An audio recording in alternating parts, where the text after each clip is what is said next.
This time on Crime Inc. Watergate, the scandal that destroyed President Nixon. The Moors murderer's grisly crimes. The abiding mystery of Jack the Ripper and O.J. Simpson's infamous life.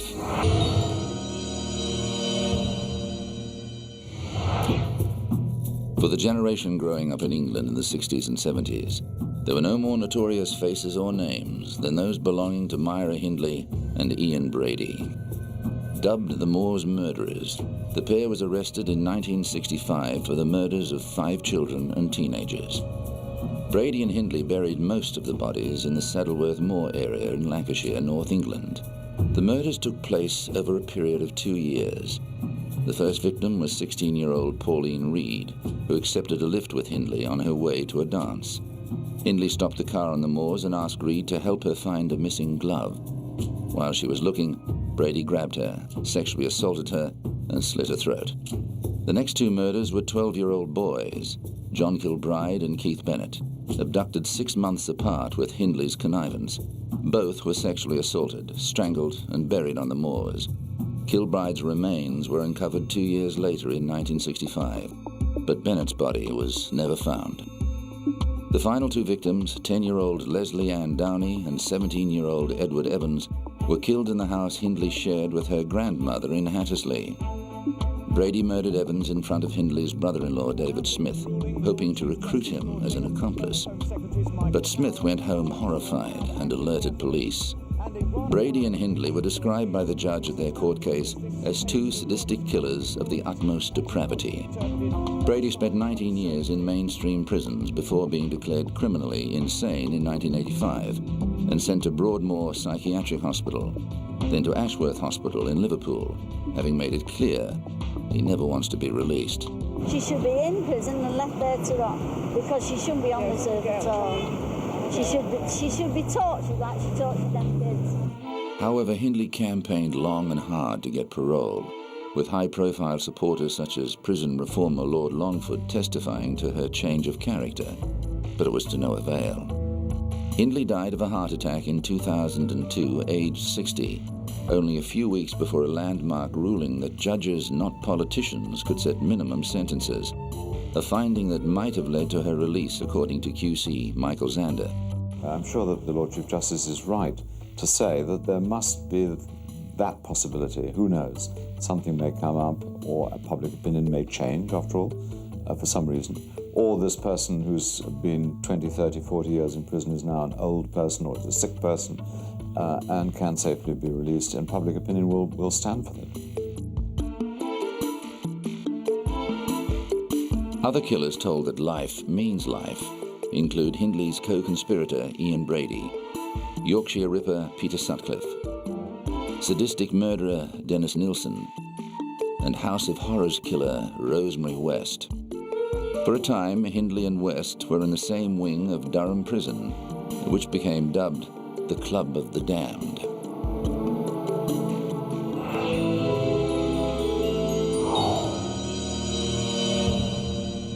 Richard Milhouse Nixon was a junior congressman from California when he uncovered crucial evidence in the Alger Hiss espionage case. The microfilm documents found buried in a pumpkin patch helped convict Hiss of perjury. But never could Nixon have imagined that he would become a central figure in the biggest political scandal in American history. Nixon was elected to the presidency in 1968 on a platform of opposing the rise of anti-war and hippie counterculture and pushing for an end to America's military engagement in Southeast Asia. Nixon's 2 closest advisors were his chief of staff, H.R. Haldeman, and assistant in charge of domestic affairs, John Ehrlichman. White House counsel John Dean dubbed them the Berlin Wall for their Teutonic names and habits of secrecy.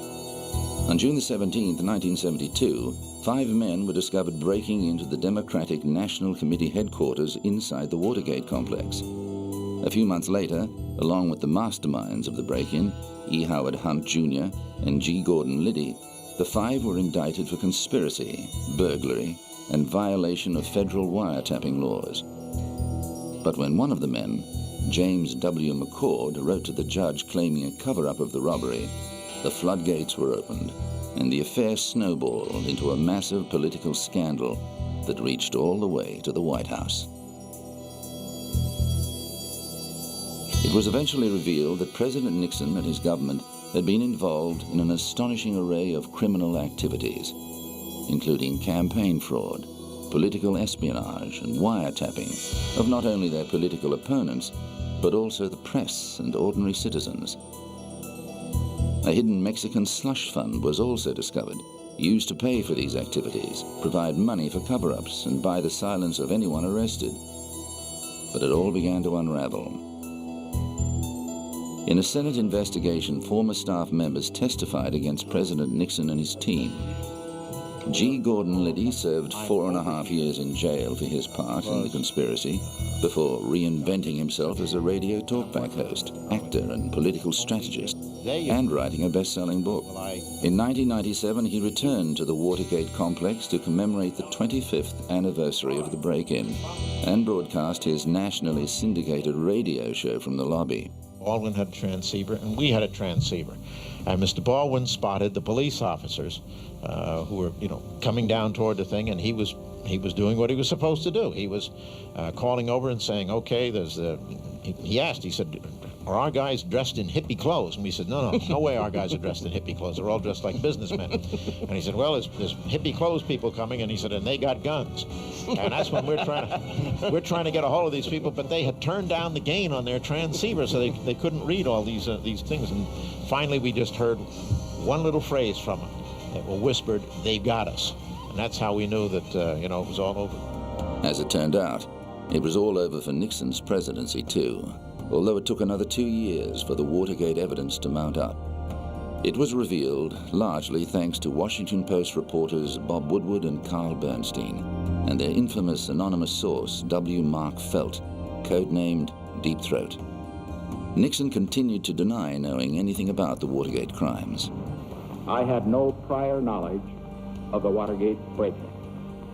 I neither took part in nor knew about any of the subsequent cover-up activities.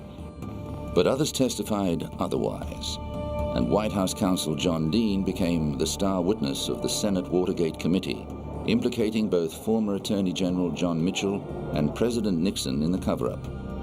As Dean had no evidence other than his notes, his testimony was not given much weight until it came to light that Nixon had recorded many of the conversations he'd had during his presidency. The tapes were subpoenaed by the inquiry and contained shattering revelations, including evidence of illicit campaign contributions, secret bombings of Cambodia, and widespread illegal wiretappings and harassment of Nixon's opponents. The fallout led to threats of impeachment, but Nixon forestalled this action by stepping down as president. I shall resign the presidency effective at noon tomorrow. 7 former presidential aides were indicted for their role in the scandal, and 4 of them, including Haldeman and Ehrlichman, were convicted and served jail time. Altogether, 19 conspirators went to prison for Watergate. However, Nixon was not among them. On September the 8th, 1974, President Gerald Ford, who took over from Nixon, controversially granted the former president a full and unconditional pardon for any crimes he may have committed during his presidency.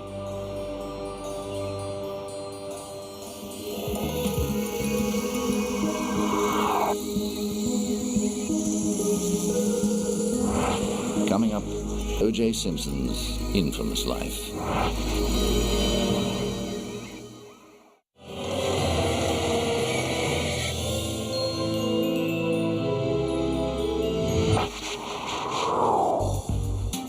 .875 South Bundy Drive, Brentwood, Los Angeles. On the 12th of June, 1994, Nicole Brown Simpson, age 35, and her friend, 25-year-old Ronald Goldman, were brutally murdered in the driveway of this home. The prime suspect was Nicole's ex-husband, Orenthal James Simpson, known to the world as O.J., who was filmed being chased by police on Interstate 405. The football legend, sports commentator, and sometimes movie star was eventually arrested and charged with the crimes. 4 days after the case, Simpson appeared in court for his arraignment and pleaded not guilty to the 2 murders. The following trial lasted 9 months and attracted so much global publicity, it was dubbed the trial of the century. The court case made many of the people involved in it familiar figures. Judge Lance Ito found himself the subject of television comedy parodies. Prosecutor Marcia Clark and leading members of the defense team, like Johnny Cochran, also found themselves in the spotlight. Although there was a great deal of DNA evidence against Simpson, in the end it seemed as if the prosecution's case rested on its ill-advised decision to have Simpson try on one of the blood-soaked gloves implicated in the murders. Perhaps it had shrunk due to the blood, or following a freezing and thawing process. Perhaps it's true that Simpson had stopped taking arthritis medication, resulting in swelling of his joints, or maybe he simply wasn't guilty. Whatever the reason, the glove clearly did not fit, and the jury took only 3 hours of deliberation before acquitting him on both charges. However, in February 1997, the case took an even more bizarre turn, when a civil jury in Santa Monica found Simpson guilty of the wrongful death of Goldman, as well as battery against both Goldman and Nicole Simpson. But Simpson refused to pay the $33 million in civil damages awarded to the Goldman family. Controversy flared again when Simpson attempted to publish a book called If I Did It in 2006. The Goldman family took him to court and won the right to collect 90% of the book's profits to satisfy the unpaid civil judgment. In 2007, O.J. Simpson was back in court for allegedly stealing sports memorabilia from a Las Vegas hotel room. He and his 2 co-defendants, Clarence C.J. Stewart and Charles Ehrlich, were bound over for trial on a total of 12 charges. Prosecutors say the men stormed into the hotel room of sports collectors Alfred Beardsley and Bruce Fromong at the Palace Station Hotel and took thousands of dollars worth of Simpson's own memorabilia at gunpoint. Officials charged him with kidnapping with a deadly weapon, robbery with a deadly weapon, and assault and conspiracy to commit kidnapping, robbery and burglary, among other crimes. In January 2008, Simpson was again in front of a judge, facing allegations that he had violated his bail conditions. And when I tell you, Mr. Simpson, there are conditions and there are rules, let me make sure that you understand that if you violate those rules... The 60-year-old has said he was not stealing the memorabilia, but taking back what belonged to him. He remains free on bail of $250,000, but if convicted of the charges, he's facing the inside of a jail cell for the rest of his life.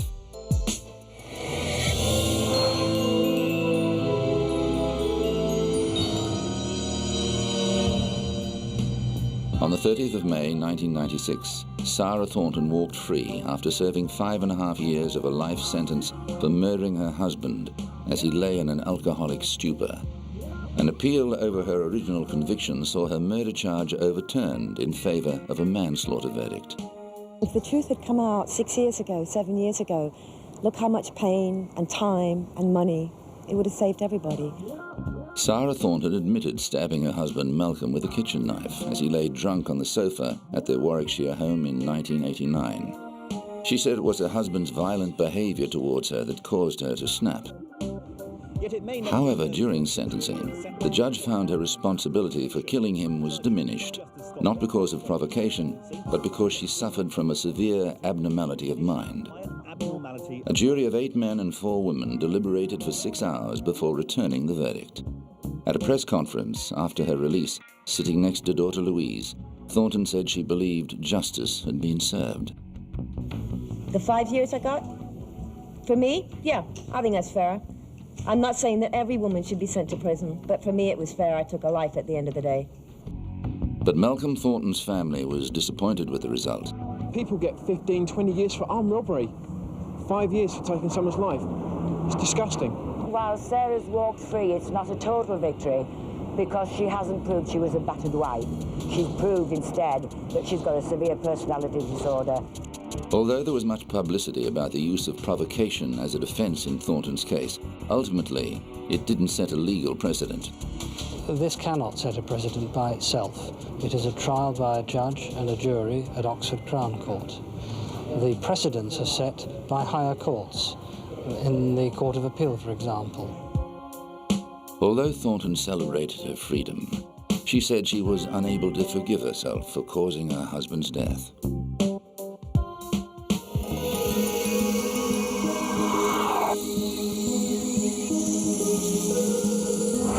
Coming up, Jack the Ripper.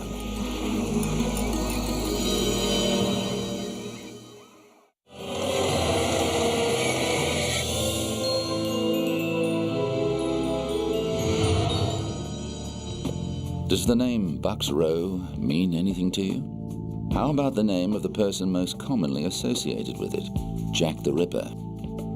This is Whitechapel, the area in the East End of London where a number of women working as prostitutes were mutilated and murdered towards the end of the 19th century. To this day, there remains much debate about not only who Jack the Ripper really was, but which of the women in the Whitechapel murders were actually his victims. Out of the 11 bodies, though, there's a group known as the Canonical Five.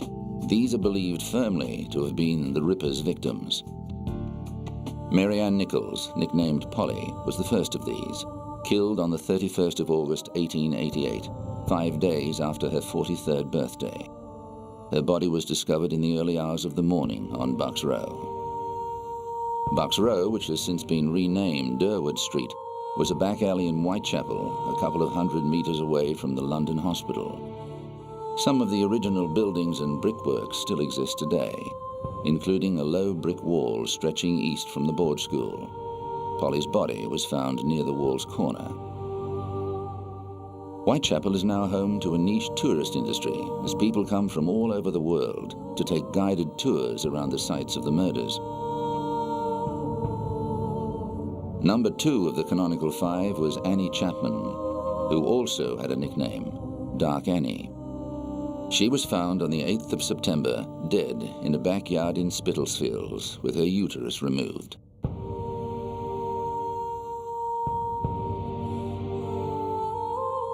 Throughout the police investigation, a huge number of letters were sent to the police.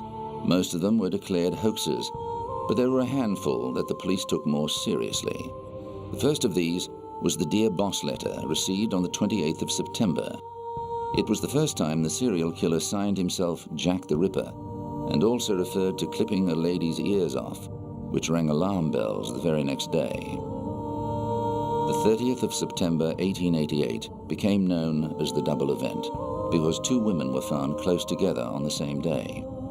Victim number 3 was Elizabeth Stride, also known as Long Liz.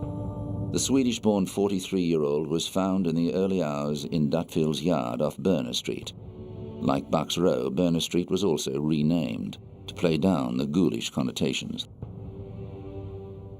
Catherine Eddowes was a bit different. Her body was found outside Whitechapel in Mitre Square in the City of London. This was the furthest west of all the murders, and the fact that she was found on the same day as Elizabeth Stride has made some ripperologists, as those who study the case are called, claim her body as proof that there wasn't just one Ripper, but at least 2 killers at large at the same time.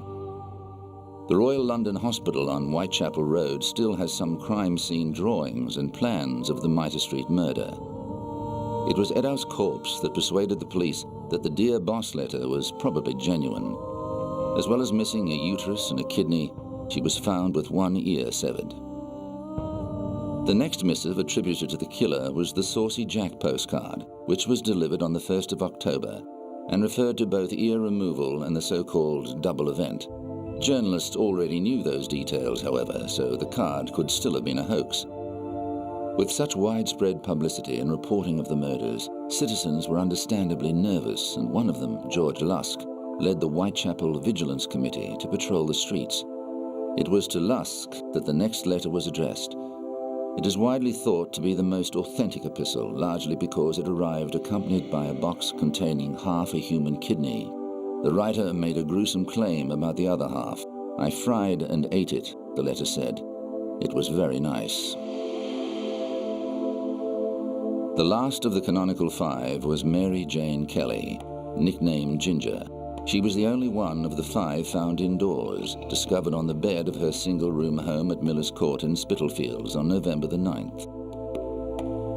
Even with contemporary technology, we are still no closer to solving the mystery, and the list of possible suspects seems only to grow as the years go by. The briefest survey will throw up at least 25 names of long-dead possibilities. The mystique behind the murderous mystery has grown over the years, and many people have devoted their lives to researching the case. And at London's police headquarters at Scotland Yard, a museum of crimes from the past contains a number of exhibits on the city's most famous unsolved crime. In 2006, the museum was presented with a book containing a handwritten note made by the investigating officer, naming the man he suspected of being the notorious killer. Over the years, suspects have included Montague John Druitt, a 31-year-old barrister and schoolteacher, and Dr. Francis J. Tumblety, an American quack doctor who was arrested in 1888 for gross indecency.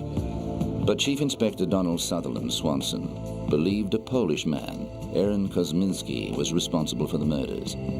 The book was handed to the museum by Swanson's great-grandson, Neville. It's by Sir Robert Anderson, who was my great-grandfather's boss at Scotland Yard, and this is one of his many memoirs called The Lighter Side of My Official Life, and he presented a copy to my great-grandfather as they'd worked closely together for many years, and my great-grandfather sat down and read it and made certain pencil annotations in parts where he thought he could add to the picture.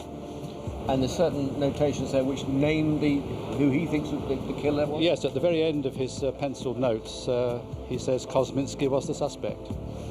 And how convinced are you that he knew that was the person? I'm convinced because he was in day-to-day, hour-to-hour control of the case. He saw every piece of paper, spoke to every witness, and he was completely convinced that this was the man. The name of Kosminski has been known for nearly 30 years. At the time of the murders, he was watched by police and later placed in a mental asylum. The murders stopped. The book is a welcome addition to the museum. Everything, the genuine items, all down at the National Archives, so we would have no more than anybody else. And so to have this one item in its uniqueness, we're very, very pleased to get it. But even a policeman's suspicions won't be enough to end the debate about who Jack the Ripper really was. There will always be speculation. There will always be people that have their own theory. You will never stop that.